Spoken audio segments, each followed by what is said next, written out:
So, William Bairamian, thank you very much for accepting my invitation. Actually, since the war theoretically ended in Artsakh, I tended to be very critical of Nikol Pashinyan, the Prime Minister of Armenia, and I believe he made very bad miscalculations regarding the situation there. However, I also follow you on Twitter, and I believe your stance is a little bit harsher on Nikol Pashinyan, let's say. So, in your opinion, let's suppose he had a few things to do, Nikol Pashinyan. If he has done it, the situation would have been better.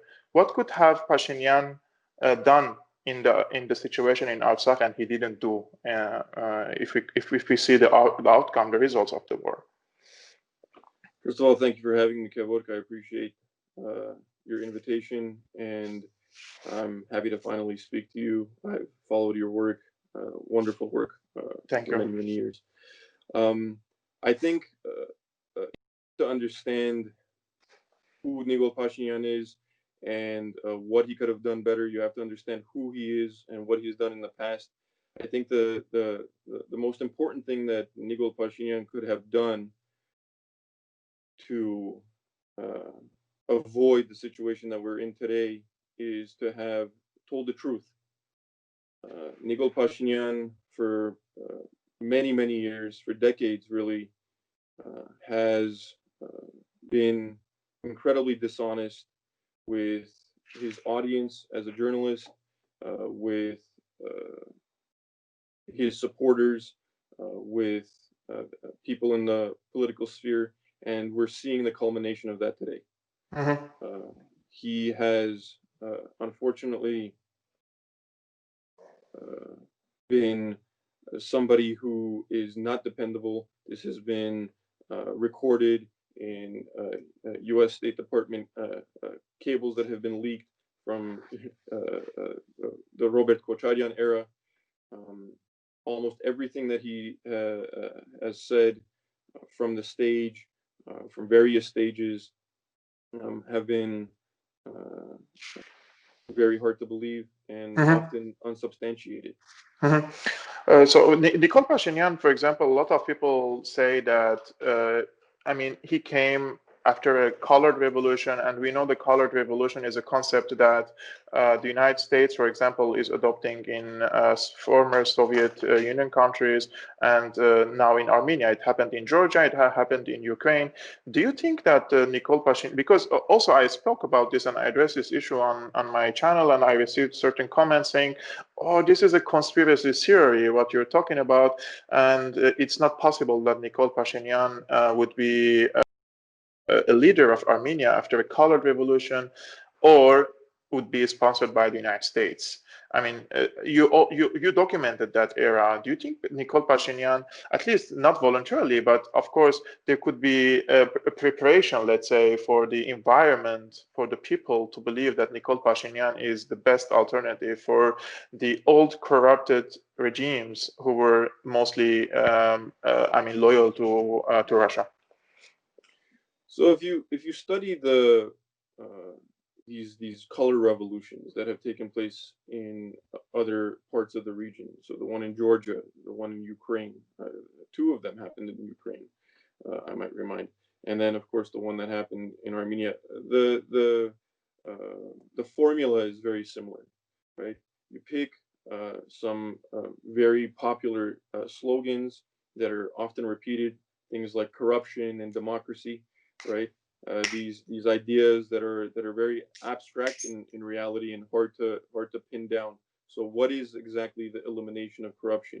A concept that exists everywhere on Earth, right? But which is for some reason seen as the sort of the magic wand, right? That if you take care of corruption, then all of a sudden everything disappears.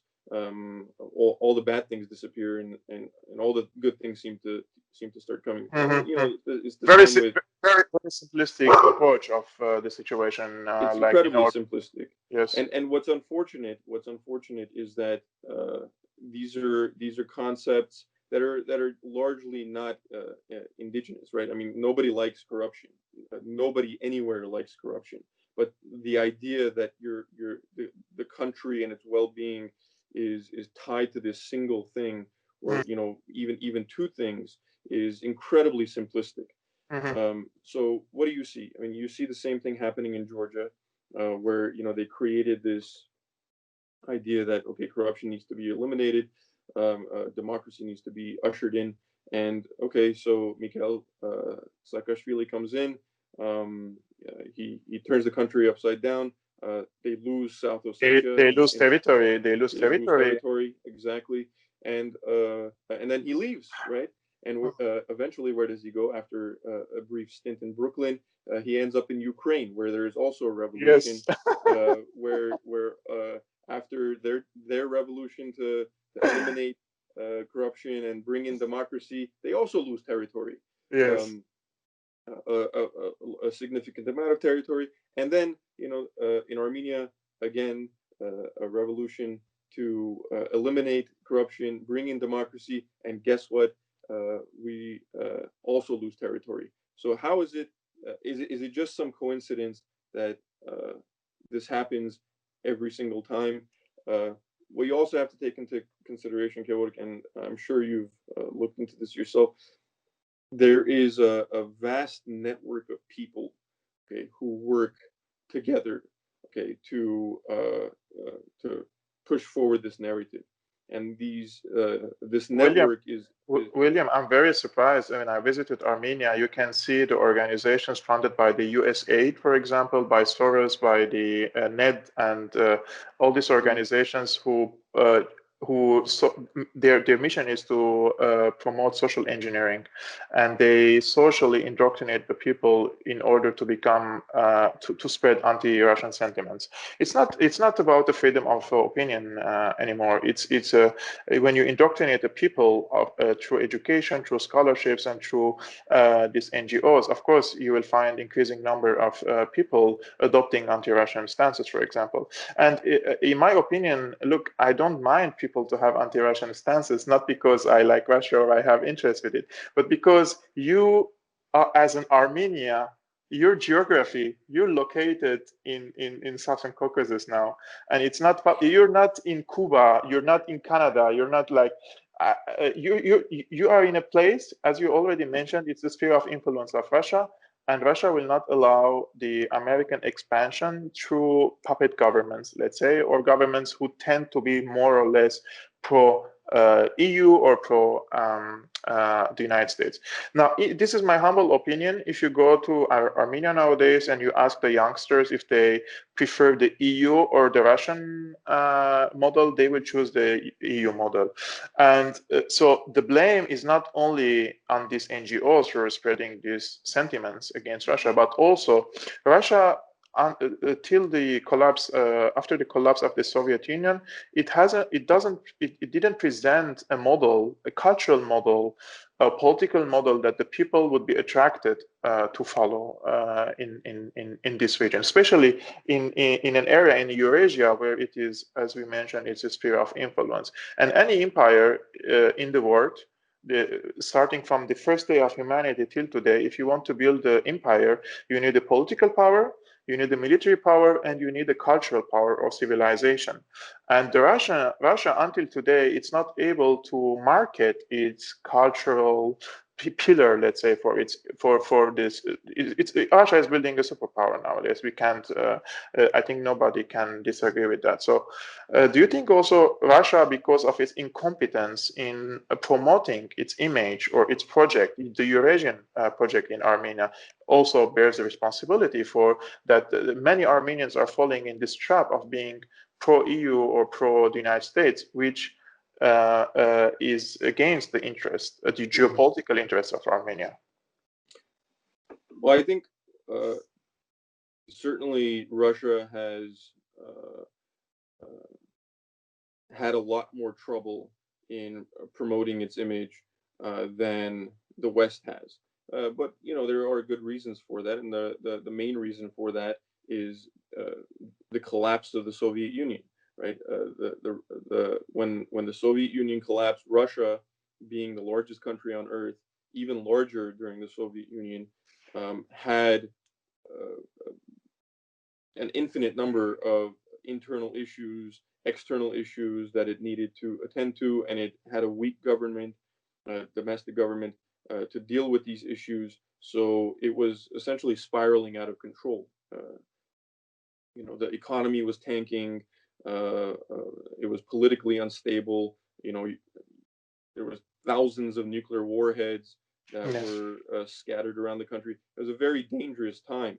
So in order, for them to sort of keep the lid on, I think they needed to focus on those things first before Hmm. they started attending to what in the West is called soft power, public Yes. diplomacy. What the West, due to its longer periods of stability, has been able to focus on, right? So that soft power that is manifested, as we see in Armenia and some of these other places, through financing for NGOs that promote agendas that have very little to do with domestic issues, uh, is much more developed in the Western countries than it is in Russia. Russia also, I think, traditionally, uh, at least in the modern era, okay, focuses on its uh, neighborhood, right? Hmm. It's not that it doesn't have interests outside of Russia; it absolutely does. Okay, but with few exceptions, um, it tries to stay in the neighborhood. I think it learned its lesson in The, during the the, Cold War. It's the overexpansionism is also one of the troubles that many empires or many superpowers, right. it hits their power at the end of the day. But during the first days of the Artsakh War, Pashinyan was sending letters to Trudeau, sending letters to Merkel, and I don't know who else, maybe the ones who he has taken some selfies with. And he called Putin after a few days, and Putin, he's very smart, by the way, this guy, and he doesn't do anything that is uncalculated. He recorded that Pashinyan is calling him, and he was on a video call with his ministers or other officials, and he picked the phone and he said, hey, who is this? And he was Pashinyan, and he said, I don't have time for you now, I will call you back later. And when I saw that phone call, I said, we're going to lose this. We're going to lose this Mm. war. If Putin is treating Pashinyan in this way uh, publicly, and he publishes that video on state media in Russia, we're not going to be able to resist an Azerbaijani and Turkish and Mm. Israeli Mm. invasion. I mean, these three powers were very effective against the Armenian defense forces in Artsakh. So Yeah, what? you had a very um, good point there. Like we were discussing, there was or there is this very idealistic sense uh, among Armenians that uh, we just kind of uh, we can do whatever we want, right? And we don't have to really deal with the realities on the ground. This actually goes very much to the people who are in Nikol Pashinyan's government, including obviously Nikol Pashinyan himself. When you surround yourself with people who have been anti-Russian. Okay, uh, it's not. There's no question about that, right? There are dozens, if not hundreds, of photos, videos, articles. Some of the most high-level officials in Nikol Pashinyan's government have been anti-Russian.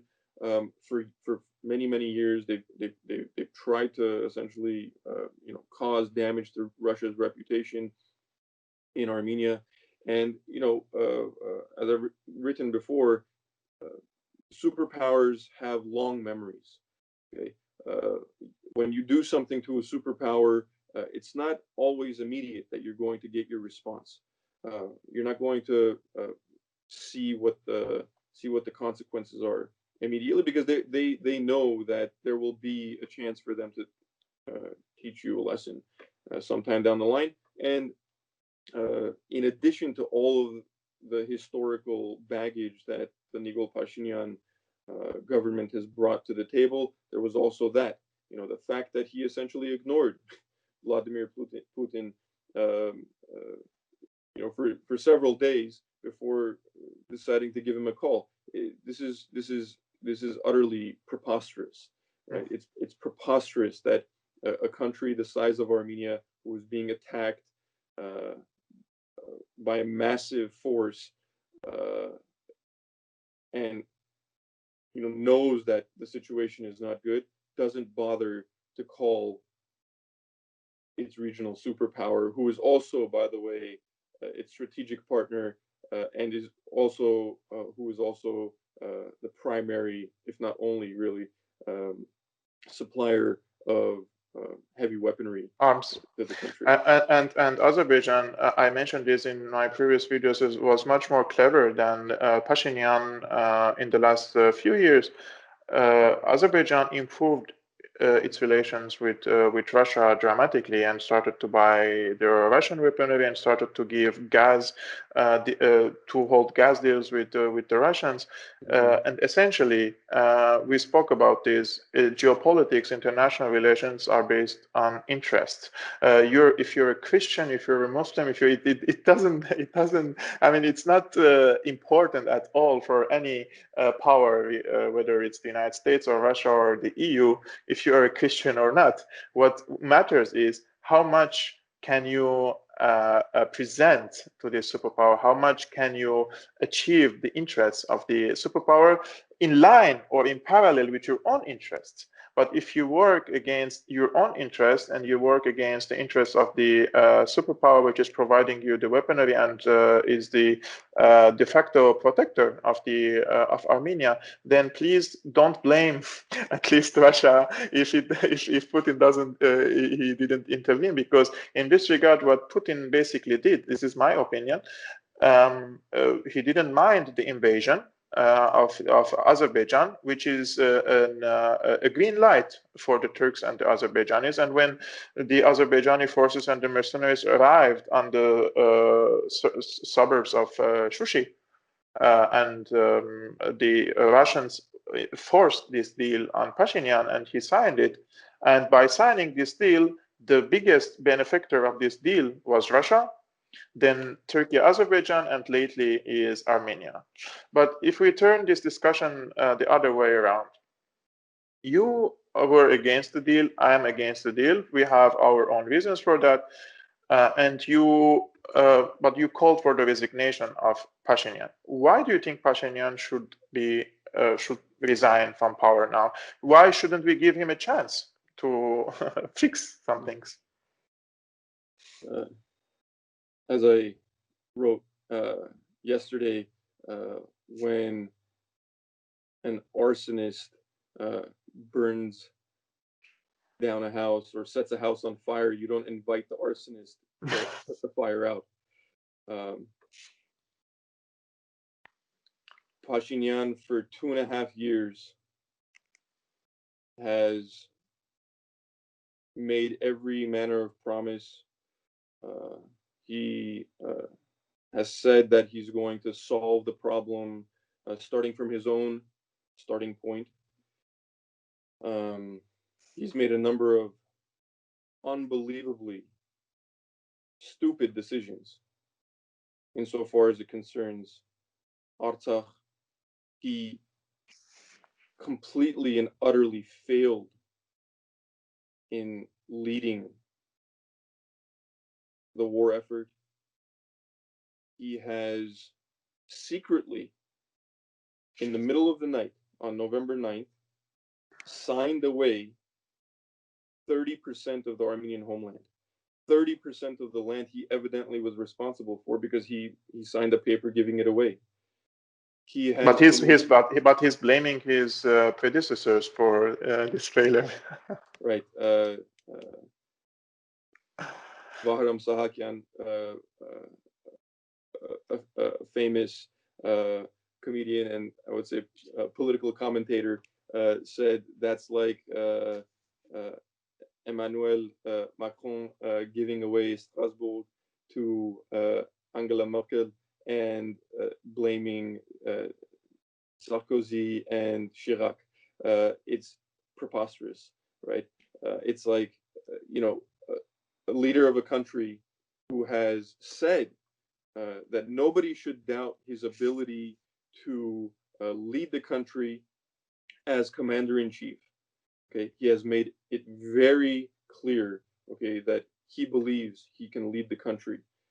When the country uh, uh, came to a point where it was suffering through a pandemic, right? When we focus on the war, we forget that the management of the COVID crisis in Armenia was also an, an unbelievable failure, right, by Nikol Pashinyan government. The number of cases vis-a-vis other countries, whether it's in the region or in the world, is sky high. Uh, so a failure there, failure economically, failure politically, diplomatically. Right, Armenia has ruined its relations with almost everybody outside of Armenia. He brought the country to war, and then when the war started, he failed in all.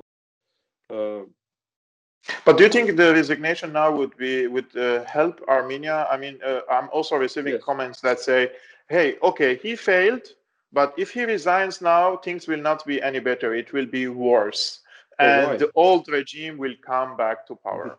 Right. So the Nikol Pashinyan and his supporters and his government uh, are expert in this, actually. So what they do is they create straw man arguments, right? That, you know, if we leave, then everything is going to get worse. If we leave, then the old guys are going to come back. I mean, who said that the old guys are going to come back? First of all. Secondly, I would like to remind everybody that it was the old guys who for 25 years kept Artsakh, and there wasn't a war. And when there was a war in 2016, it only lasted 4 days, and it was Azerbaijan who was asking for the ceasefire, not Armenia. Okay, so these sorts of nightmare scenarios that they like to create out of thin air, right, without any substantiation, which is their modus operandi, right? Uh, they have very little substance. So what they do is they create these myths about what will happen, what might happen, and they effectively scare people based on, by the way, based on Hmm. the narratives that they themselves created for the past 20 years, that these people are terrible, that these people are evil, right? But the fact of the matter is that you're the one who brought the country to war. You're the one who lost, one who displaced tens of thousands of people. You're the one who has led the country into total disarray, okay, Hmm. and internal strife and instability.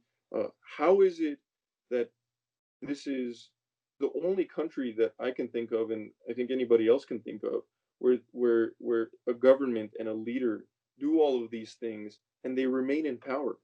Yes, and it's really crazy. Since the end of the war, I'm also following his statements. I mean, he's going live on streaming on Facebook, maybe on daily basis, and he makes the issue of Artsakh an internal issue.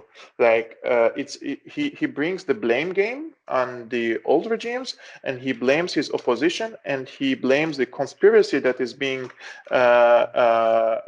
worked on against him, as if the others trapped him into this war, and he was forced to fight it. And when he lost it, he started to blame the opposition. He blamed the old regimes, and most importantly, he created a rift in the society, in the Armenian society, by blaming the others instead of addressing the issue. 1, 2, 3, 4, yes, we succeeded here, we failed here. I mean, there is no reasonable person. I know that I hosted you for an interview, but it really drives me crazy, No, because please. there is no reasonable person who can accept a leader like Nikol Pashinyan, who mismanaged the war, the era before the war, during the war, and after the war.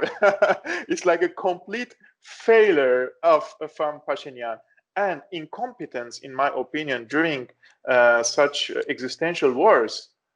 are equal to treason. I'm not saying he did it on purpose, but if you're that much incompetent during the era before the war and during the war and after the war, then for me, as an Armenian Syrian who lives in the diaspora, I would kindly ask you to resign and at least or organize an early elections. If still the people want you in Armenia, then I would understand you to stay in power, because you came after, let's say, a revolution in Syria and the people wanted you to be in power, but you failed miserably. So let's ask the people again if they want you to continue after this. It's not like he failed in the electricity sector or he failed in, let's say, he couldn't build a highway.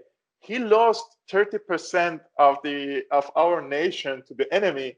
So the people should be asked for if they want you to stay in power or not. Well, first of all, I'd like to note that we didn't actually lose all of it. All of that land that he gave away, actually about 50% of the land that was given away, Yes, handed was not over. even fought over. It was not even fought over. So Karvaja, which has incredible strategic importance for Armenia, both Artsakh and Armenia proper, if you want to call it the Republic of Armenia, because it's a water source for Lake Sevan, it's a water source for Stepanakert, it's highly strategic, it's a mountainous region. Not a single shot was fired there, and it was given away by Nikol Pashinyan, again, in the middle of the night on November 9th, by himself, unbeknownst to the president, the foreign minister, and many other high-ranking officials, and also unbeknownst to the people whom he had promised he would present any potential plan to, right? So he just gave this away. He gave this. This wasn't lost in war. This wasn't fought over. He just gave this away. Uh, so to address the question of whether or not he's a traitor, because this is something that a lot of people are unwilling to say, because it's a serious word, right? We can take a few different approaches to this. One is the definitional approach, just what you would find if you open the dictionary. Betraying someone's trust, someone else's trust in you, or betraying somebody's duty, right, or one's duty, right? So, is there anybody who can make the argument that he did not betray the trust of the Armenian people? He did not betray the trust of the people of Artsakh, who he had said the Republic of Armenia is responsible for, whose security he said the Republic of Armenia is responsible for himself. And he, as commander-in-chief, is thus responsible. Can we say that he did not betray his duty, to protect Artsakh? I don't think anybody can make. But he sent his son and his wife to the front line. His supporters are saying. And so what? I mean, what is that? What is the? First of all, none of that. A lot of that information actually is anyway.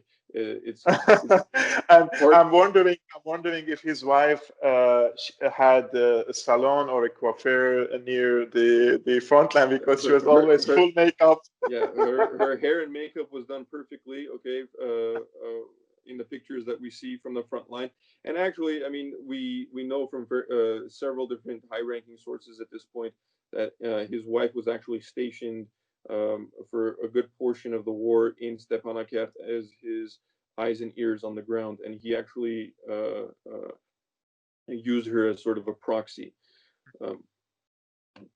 One of the other approaches that we can use to consider the question of whether or not he's a traitor, whether or not he committed treason, is actually by referring to Armenia's criminal code. Okay, in Section 11, Chapter 28, Article 299 of Armenia's criminal code, a Republic of Armenia citizen, okay, who endangers the external security of Armenia, who is what I have my notes here. The territorial inviolability of of Armenia or against the self-government of Armenia is guilty of treason. Now, did he or did he not? Whether intentionally or not, he did. It doesn't matter, right? It doesn't matter. You participated. So did he or did he not endanger or not even endanger? He violated the territorial inviolability of Armenia by giving away a part of Armenia, actually a part of the Republic of Armenia, where Sotk gold mine, the Sotk gold mine was located. Did he or did he not endanger the security of Armenia by giving away vast swaths of land over which nobody even fought? Okay, and inviting an enemy into that land, which 1 or 2 weeks prior he was saying want to commit genocide against Armenians, yes, and want to live in a land without Armenians. How is it that at one moment you say that, and then the next moment you just give those people land and then displace all of the whole Armenian population there? Is that not treason? And worse still is the route between Nakhichevan till Azerbaijan, which will pave the way in the future, in my opinion, for complete annihilation, at least the Armenians in southern Armenia, the current Armenia. And anyone who doesn't see this coming in the near future is not really paying enough attention, especially that Erdogan's Turkey is extending its hands not only in the Middle East, North Africa, in Greece, and now in the Southern Caucasus through proxies and through its direct military force and also through its mercenaries. So the situation in Armenia, in my opinion, is very vulnerable, and the priority should be now is to build a very strong army based on technology, based on our brains, and to prepare for the upcoming invasion, because the invasion could not happen only directly but also indirectly. Now we know these mercenaries, the so-called Syrian mercenaries who hold the Syrian nationality, are stationed in some parts of our territories in Artsakh, and we know from experience in northern Syria, especially in the Iskenderun area, which is called Hatay now, how Turkey resettled its people. And then after a few decades, they start to, let's say, reproduce, and they have a culture of having many children, and they will be they will outnumber the Armenians in the region, and a lot of people will lose hope of the dire situation in Armenia, and they will start to migrate outside the country, and this will bring our nation, unfortunately, on her knees, unless there are people like you who are awake and they're watching the situation in Armenia, and they're sharing their knowledge and experience with the Armenians. We are not doing this video to start the blame game on anyone, but we need to tell the people what mistakes have been done and who did these mistakes, because it's very important for the Armenians to know that we shouldn't repeat such mistakes, because in my opinion, this is the last mistake we are allowed to commit in such an environment. After the genocide, we lost Western Armenia, 1.5 million people, and now we lost most of Artsakh, and there will be displacement of tens of thousands of Armenians, and this will pave the way for another annihilation of the Armenians. So I invited my friends, especially those who are Armenian, to also elaborate these points, because some of you were really unhappy with my opinion. So I would like really to thank William Bairamian for his great insights, and I would like to host you again, my friend, and if I would like to call you also a brother, and hope to see you soon. And please, guys, if you want to follow him, I will put his Twitter link in the description below. And if you're new to the channel, I would like you to be a subscriber in my channel. So hit the subscribe button. Thank you very much. Thank you very much, Kevork. I appreciate it.